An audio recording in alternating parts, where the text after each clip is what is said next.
Good morning. One more time. Good morning. Woohoo! Awesome. Love it. Well, welcome. I am Liz Fromgen, and I am proud to be the 20th president of Southwestern College. Today we are excited to honor two very talented, creative, and caring mound builders who have strengthened the arts through their work and service.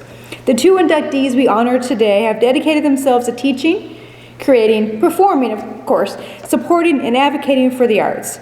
Both altruistic leaders who are willing to do the hard work to advance the arts. They have shared their time and talent to build up young artists and performers and to strengthen performance venues.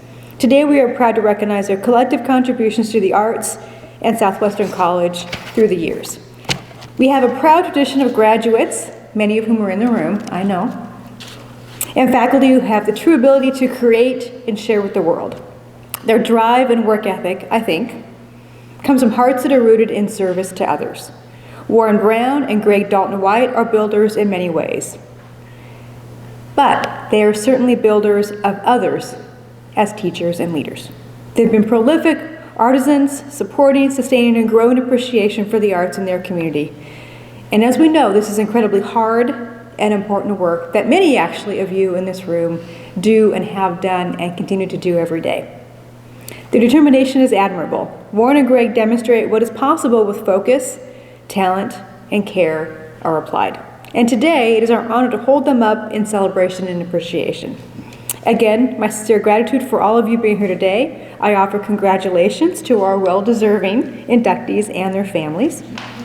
Michelle, congratulations. Thank you.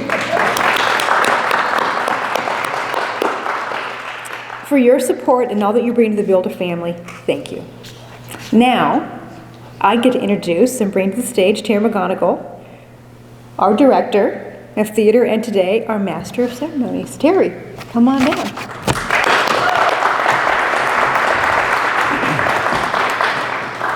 Good morning. It is my privilege to be here today as we recognize exemplary graduates who have represented Southwestern College well in their many capacities. Plaques for today's inductees will be added to the Physical Hall of Fame in the entry of Dartmouth Hall. They will join an incredible group of individuals, a great and talented cast of characters. Each and every one of them makes us proud to be builders. This hall was underwritten by the Jenkins Endowment, funded by Mr. Charles Kopke, Southwestern College class of 1944. This recognition is in honor of 20 plus years of fundraising service to Southwestern College by Ronnie Jenkins. The Southwestern College Hall of Fame was established in 2009 to lift up alumni and friends who have made significant achievements in the arts. With this hall, we give recognition and honor to those whose creative abilities and dedication have allowed them to share unparalleled beauty, grace, and entertainment with the communities where they live, work, and serve, indeed, with the world. For that, we recognize these worthy individuals for their efforts. On behalf of Southwestern College, it is my honor and privilege to induct Warren Brown and Greg Dalton-White today. I would like to call your attention to the fantastic glass pieces on the table beside me. These awards are given annually to Fine Arts Hall of Fame inductees. They are handcrafted by Mr. Scott Hartley, who fittingly is not only a graduate of Southwestern College, but also a member of the Hall of Fame. Scott has created each unique award for our Hall of Fame inductees for many years now. As a Southwestern College science major, Scott went on to use his scientific mind and his creative eye to become a master glass blower. We are fortunate to be able to give these unique pieces of art to our inductees to permanently remind them of their honored place in our hall. Our first inductee is Mr. Warren Brown. Although the bulk of my life at Southwestern was spent in Dartmouth Fine Arts Building, I did not have a lot of contact with Warren Brown. I knew who he was, and I think he knew who I was as he called me by name. I lovingly thought of him as a mad scientist type who toiled away in the art rooms, creating his own kind of magic, you know. I experienced and appreciated his magic that was continuously displayed in the President's Gallery. The kind of magic he created astounded me. partially due to my inability to create the beautiful ceramics, paintings, jewelry, and sculptures he produced, but also to even understand the magnitude of skill it took to conceptualize such creations. Born in 1919 into a Methodist minister's family, Warren grew up with a love for the arts and the beauty they brought to the world. In 1938, he enrolled at Southwestern College, but put his studies on hold in 1941 to train as an aircraft mechanic for the Army Air Corps. He served as a tail gunner on B-52 bombers in Egypt, North Africa, and Italy. After the war, he returned to Southwestern, where he finished a bachelor's degree in English in 1946. While in college, he wrote for the Winfield Courier. He then traveled to the University of Denver, where he received a master's in fine arts and his teacher certification, and fell in love with the Colorado mountains. He landed his first teaching job at Richardson High School. He taught English and art classes and would later become the lead art instructor and chairman of the art department. While in Hutchinson, he served several times as the president of Hutchinson's Teachers Association and as the president of the Kansas Art Federation. During his 19 years at Hutch High, he frequently exhibited his creations across Kansas and the Midwest. Summers were spent in Colorado, where he sold jewelry and pottery. As I said before, I did not have a lot of contact with Warren, so I was unaware that he also had a theater background, as he designed and built sets for shows at Hutch High and the Hutchinson Community Theater.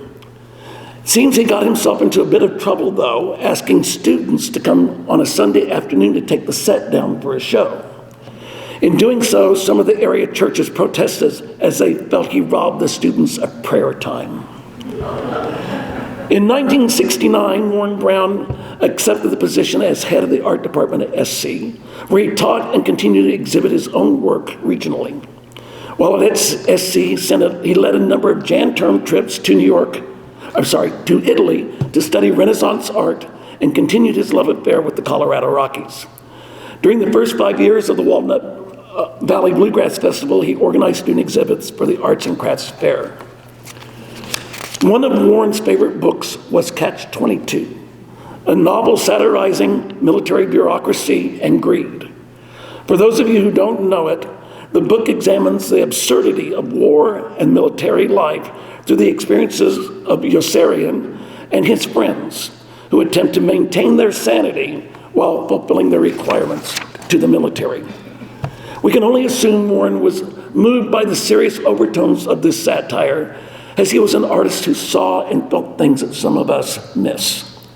He saw in the book and in his everyday life the spirit, the compassion, the beauty, the truth, and the hope in the world. As Cecil Finley said when speaking of what he called Warren's secret, he saw the possibilities in life and had the gift of expressing them with rare hope and rare beauty. Warren Brown retired from Southwestern in 1985, leaving behind a legacy of art that continues to appear around Winfield. Dr. Don Gibson had a piece of art in his living room created from clay and a railroad tie depicting flowers with rod stems set in the tile. When Dr. Gibson's house was flipped, the sculpture was moved to his front yard and then made its way to the home of Robbie and Jim Banks. It is now in the home of Warren's child, Michelle Boucher. It has come full circle. Besides its legacy of art, Warren is also an integral part of the legacy of mound builders.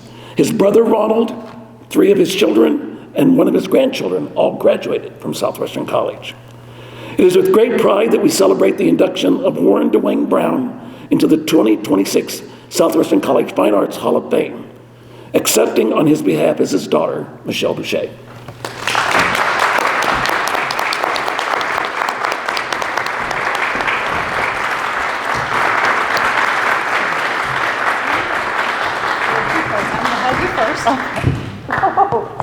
Okay, so you know there are 2 parts. I know. There's that. Katie's going to want to get a picture of us, and then I can take it. I don't know where she is. Oh, there she is. Congratulations. I can take it and put it on the table Thank for you. you. And then they're all yours. Scott was in my business communication class. when he was here. I have these papers. I'm going to pass them out. There'll be a quiz.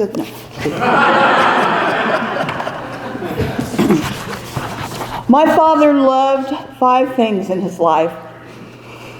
He loved to travel. He loved the Colorado Rockies.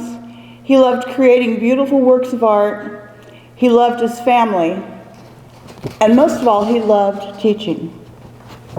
You've already heard about his past, but I do have a story from when he was a little boy. He was a member of the silent generation. I never knew that he fought in World War II until I was quite old, and he never talked about it. But every once in a while he told me a story. And one of the stories he told me was that he and his brother Rod once stole several watermelons from the local farmer. They broke them open and only ate the hearts, which the farmer and my grandfather, who as you heard was the local Methodist minister, thought particularly wasteful, especially as it was during the Depression. From this story, I gleaned that my father was one of those bad boys who lived dangerously, an impression that never changed. After high school, he went on to pursue his education and fought in the war, and again, Terry did a wonderful job of covering that. I did learn one thing about his experience in the war from reading a newspaper account. When he was in World War II, my grandparents lived here in Winfield. My grandfather was the Winfield District Superintendent, Methodist Church, and the paper would publish excerpts from letters home, and so I got to read some of those.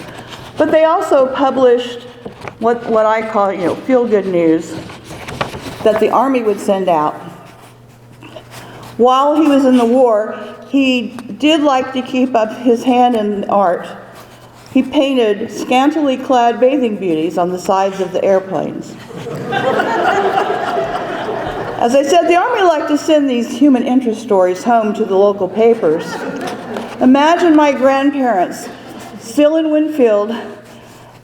They were a little less than proud to find a rather large picture of their son and one of his bathing beauties featured prominently in the local Courier one day. As I said, he was a bad boy. After the war, he returned and taught at Hutch High for years. I only knew him during this time as my father.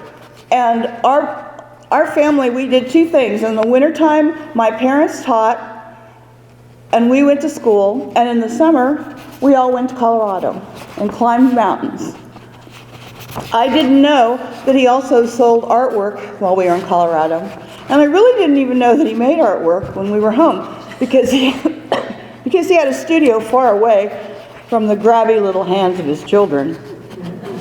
I did know he worked a lot at night, but I thought all fathers did that.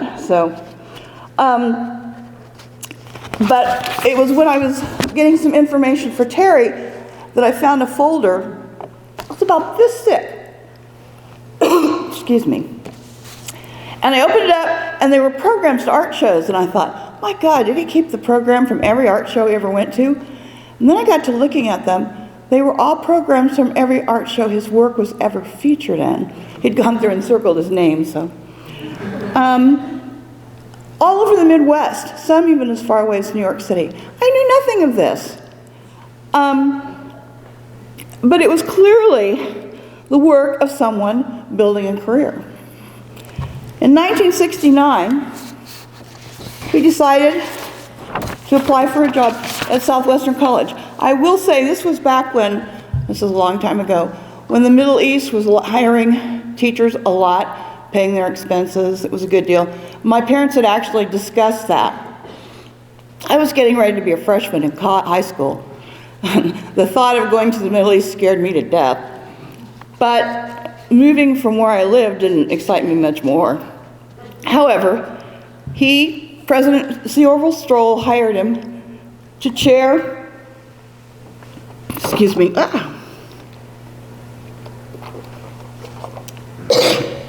chair the art department. I think the years he spent here were the happiest of his life. And I think it's because he'd made the decision, he'd done all the things he wanted to do as an artist, and he wanted to do more as a teacher and as a father. He spent his winters teaching and making quality jewelry and ceramic works, which he sold at high-end shops in Aspen, Colorado. He traveled regularly to Italy on Jan term, showing classes of Kansas farm kids the wonders of classical Renaissance art. He trained half of the teachers, high school art teachers in central Kansas, and he spent more time with us than he ever had before. I'm surprised that you mentioned he had a secret, because he did have something. He was a natural teacher, and after his death, I was with Dave Lundgren one day, and he mentioned having a Warren Brown moment. It was a habit he had taught anyone who would listen to look for beauty in the world, whether it was occurring in nature or whether you were composing it. I really am an English teacher. I really can read. I recognized what David was talking about instantly. Some things just look right, and some things look better with thoughtful design and composition. I think that was his most powerful legacy to the students of Southwestern College, to help us all see the balance and wonder in the world, and to help us learn to create beauty. I can still hear him saying, "Look, Michi, look." Perhaps the final happiness of his life was the birth of his granddaughter, Ashley. Where are you, Ashley? There you are.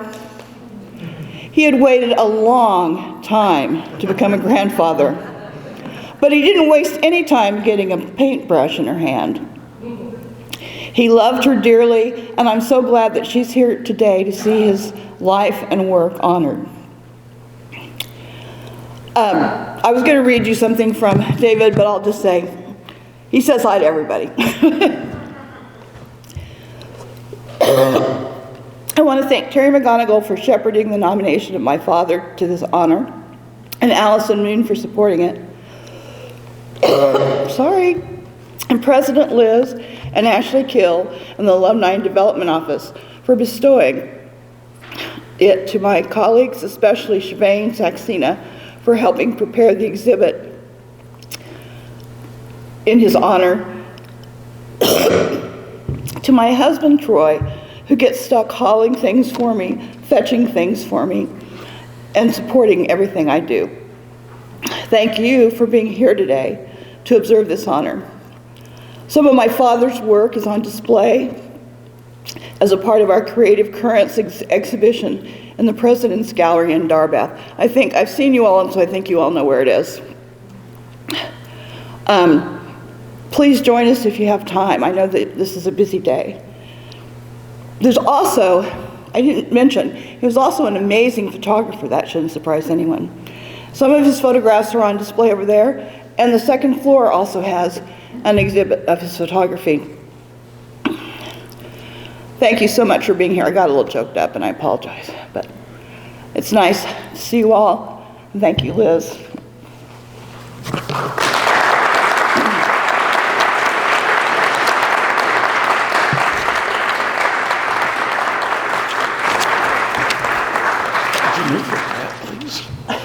He tells me I always make a mess. Can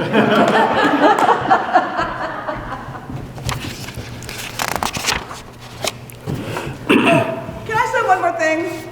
I want to congratulate Greg. Greg and I went to high school together. We were in musicals together. He was in my father's classes in art here at Southwestern. We've known each other all. A long time, yes.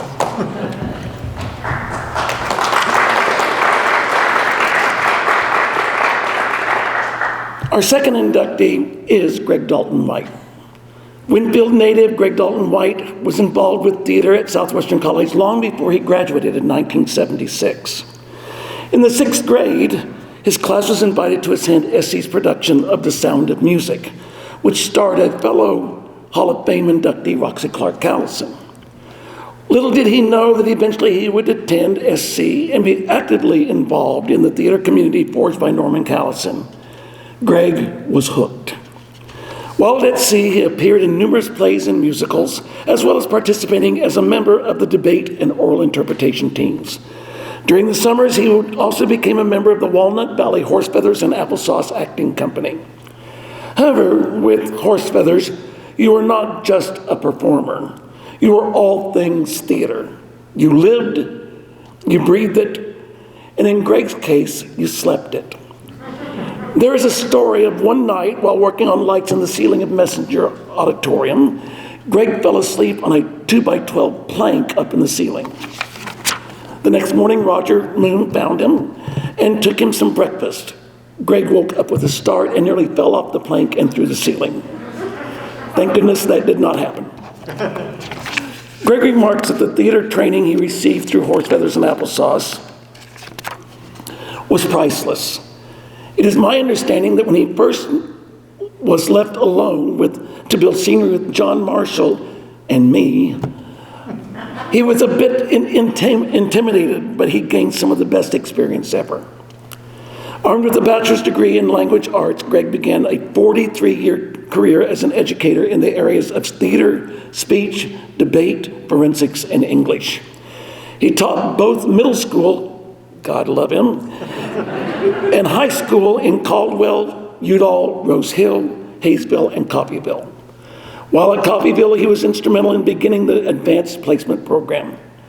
During this time, he became known to his students as Mr. G, and to this day, it brightens his spirits to run into a former student who will still call him by that. After receiving his master's in communication with an emphasis in theater, Greg served as a professor of theater and speech and the humanities department chair at Dodge City Community College.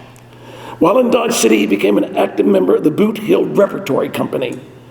Additionally, he did voiceovers for the radio and television commercials, and eventually appeared as the face of Dodge City Days Barbecue in several television promotions.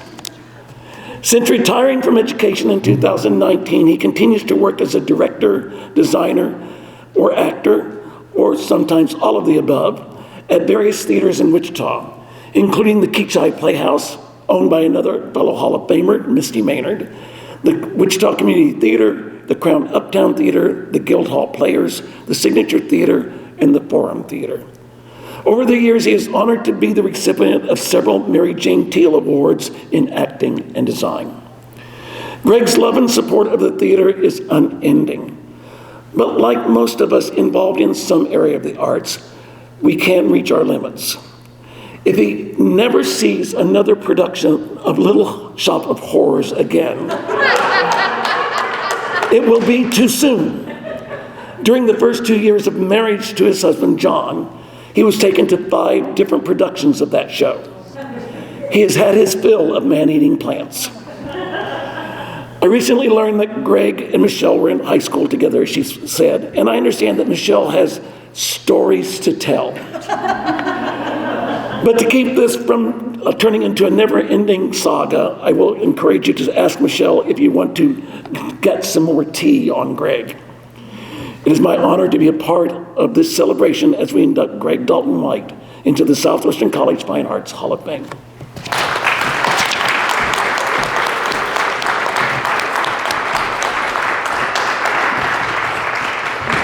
Thank you. It has 2 pieces to it.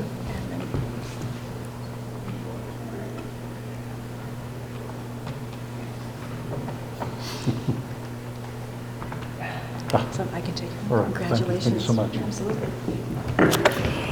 Well, I can't tell you what an honor this is for me. As Terry said, my first experience here at Southwestern was watching Roxy as Maria in The Sound of Music.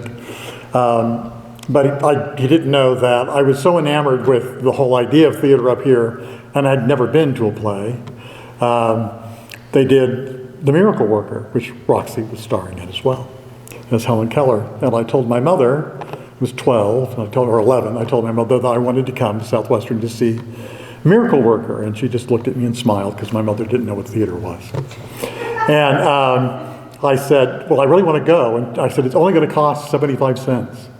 It was about the same price as a movie. And she said, well, I can give you the 75 cents, but how are you going to get there? We didn't have a car. I said, I'll walk. And she said, it's 1.5 miles in the dark. And you have to come back in the dark. You don't like the dark.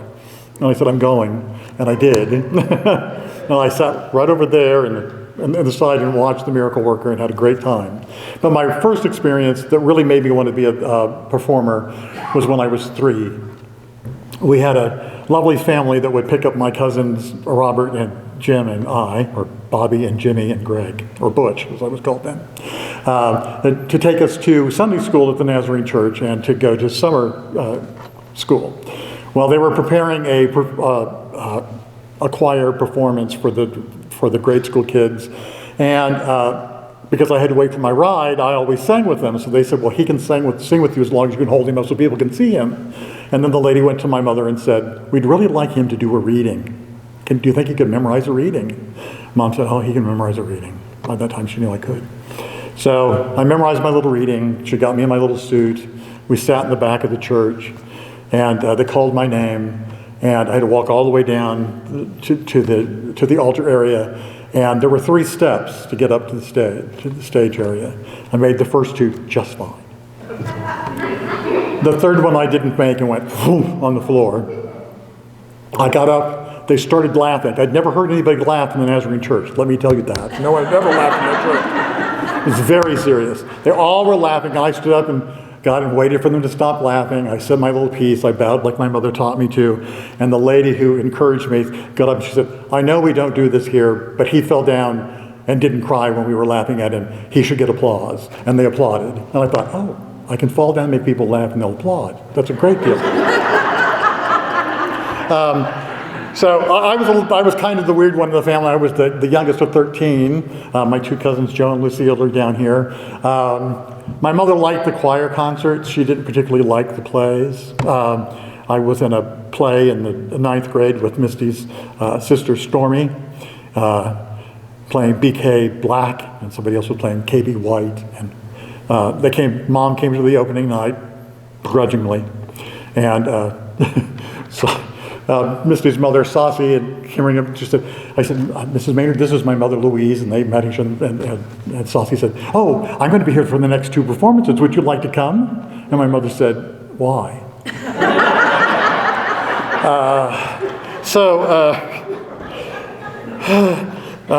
We didn't have the sophomores couldn't be in a play, but when you were a junior, you could be in a play, and we did a musical my junior year called Carousel.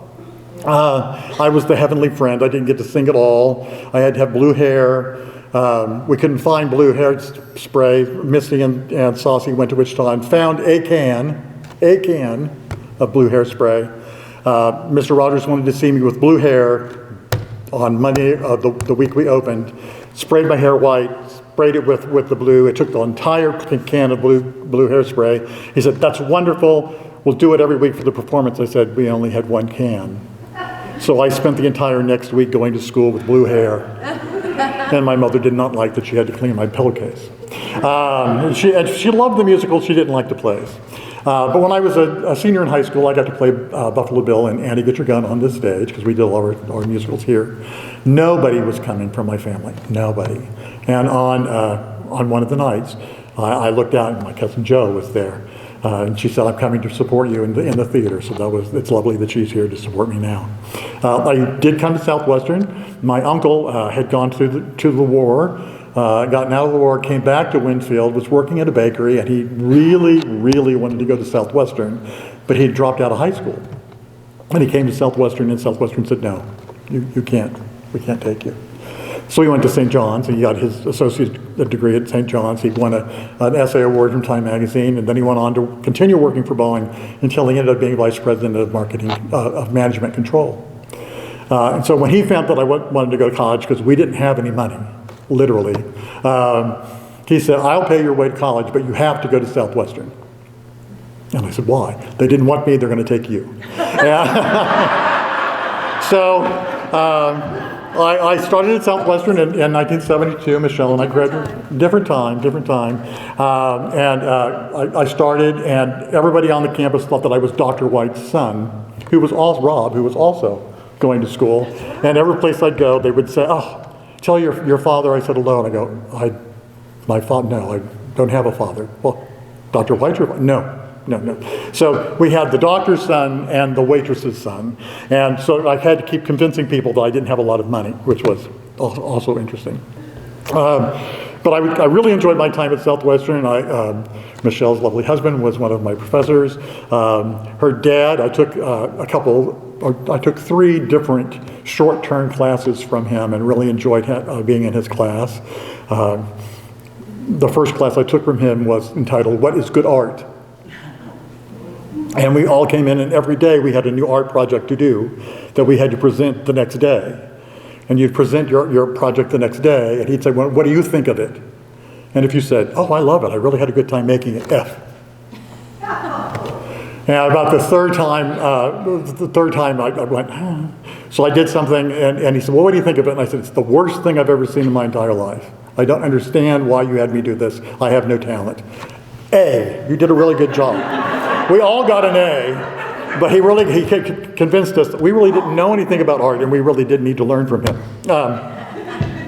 But I was very lucky to have lots of wonderful peers that are here today at the college to help me make my way through, because I did the plays in high school, but we didn't build the sets. Other people built them.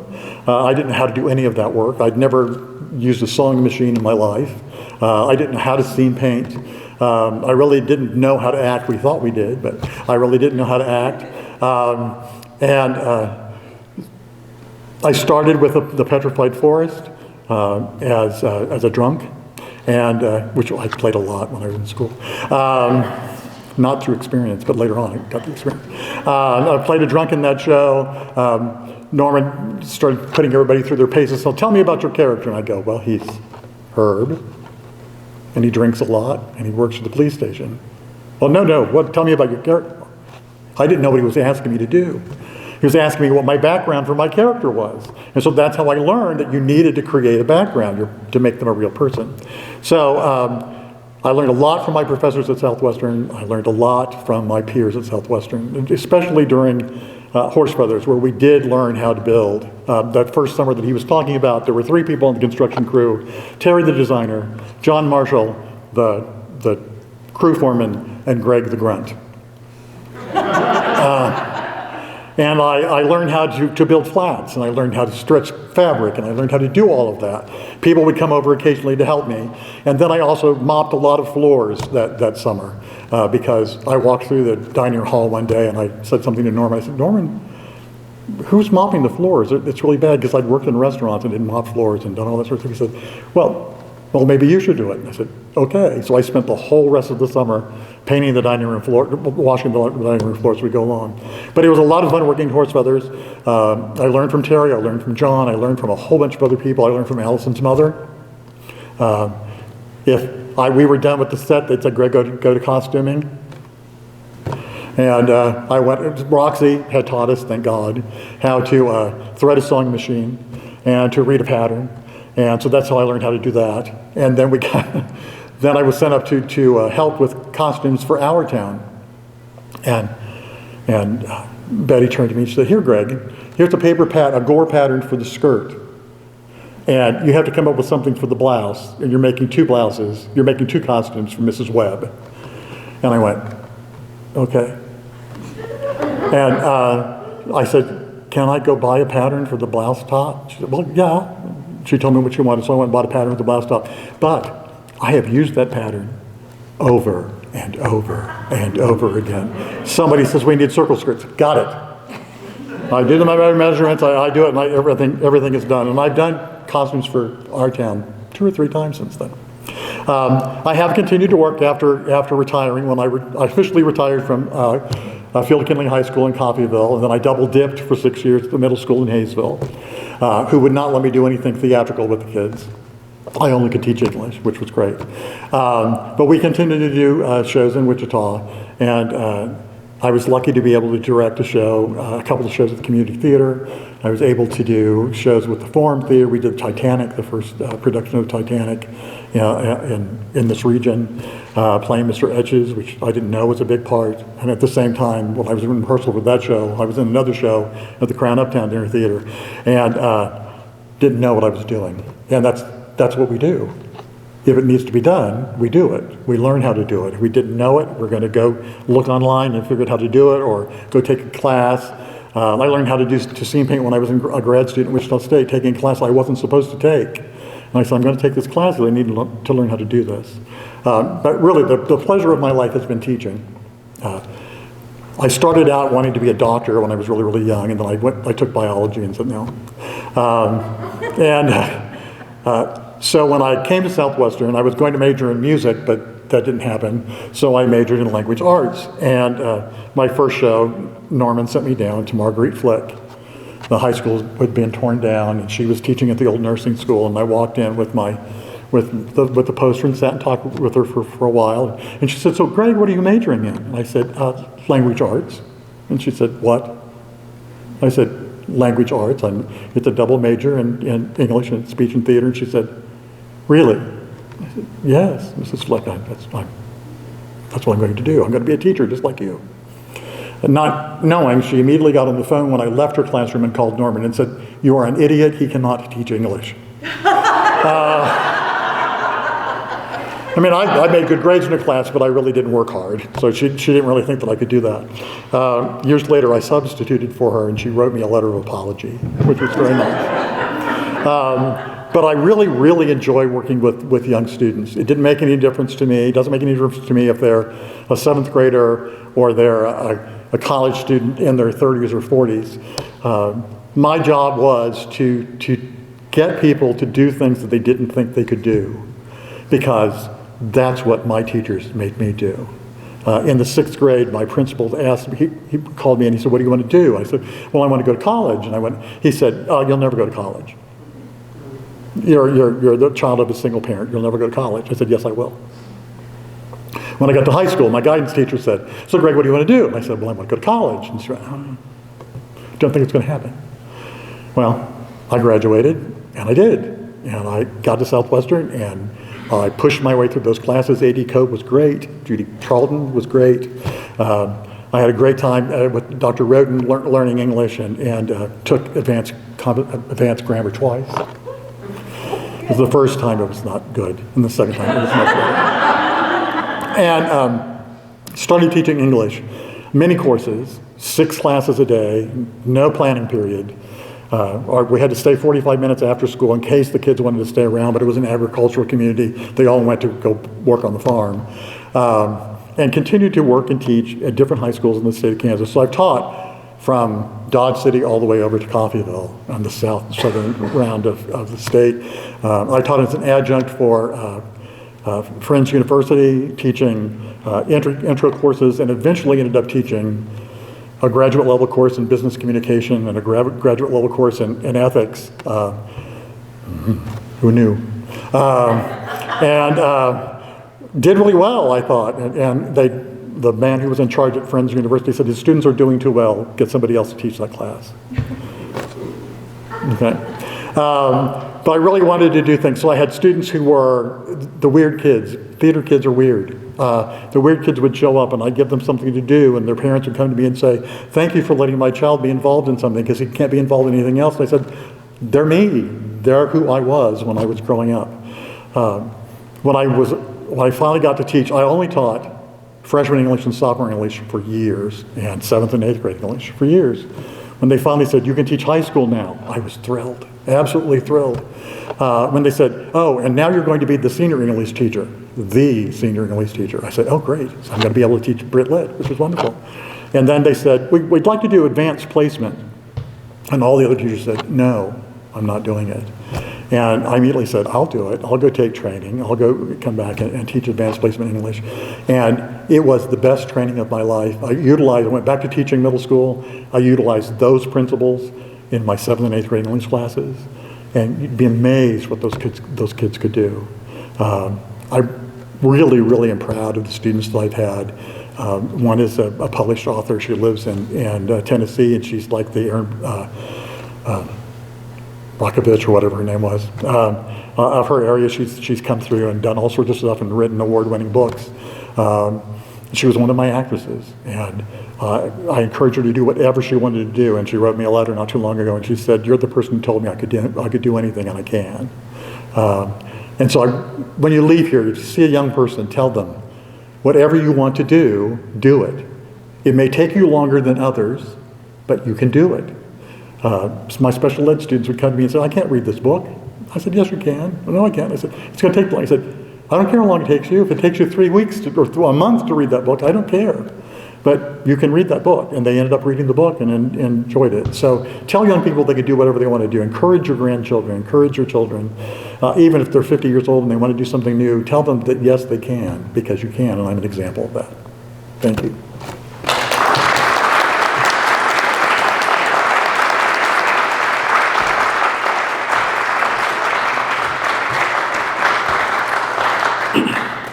I would again like to thank everyone for attending this celebration of the arts at Southwestern. If you'd like to visit with Greg, please feel free to join us at Luigi's following the ceremony. That will offer you a chance to congratulate Greg personally. Also, as Michelle mentioned, for those of you who would like to experience some of the creative genius of Warren Brown, a number of his pieces are on display in the President's Gallery in the Fine Arts Building. They are part of the Creative Currents exhibition that opened this morning. This exhibit features work from both students and faculty celebrating the artistry and creativity of our campus community. We want to thank all of you who have supported our efforts to strengthen the performing arts at Southwestern. We continue to make improvements. Your care and investment hasten our progress. Additionally, if you know worthy mound builders who should be nominated for the Fine Arts Hall of Fame, please visit with me or any staff here at the college. Additionally, there's a nomination form online. You can find the link on the website, on the cover, inside cover of the program booklet. Please help us honor those who are deserving. This evening at 7:30 and tomorrow at 2 in the afternoon, the campus players, a cappella choir, SC singers, and the Bandit Band will offer a celebration of the arts called I Want to Make Magic. The admission is free, and we encourage you to come and enjoy our final performances of the year. Again, please know that we are grateful for you who joined us on campus today. Thank you for helping celebrate the 2026 inductees of the Fine Arts Hall of Fame. It's been our privilege and joy to host you this morning. Again, our sincere gratitude for your support of Southwestern College and the arts. Thank you.